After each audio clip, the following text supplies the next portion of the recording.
Where did you come up with the name? Well, that's a funny one too, actually. So I work with a guy who's a friend at a former job. And I mean, I was building bikes then on my spare time. And I remember one of them, I was like working on it and telling him about it.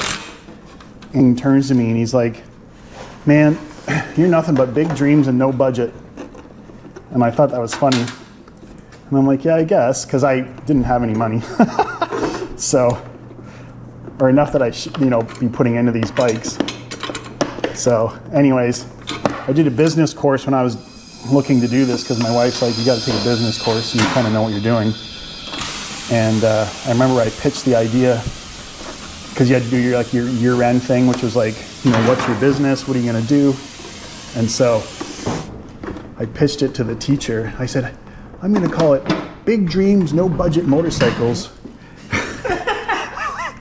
She was like, I like the big dream part of it, but I don't know about the budget. I don't think that's something you want people to know. And so I just kept the big dream part of it. So I liked it.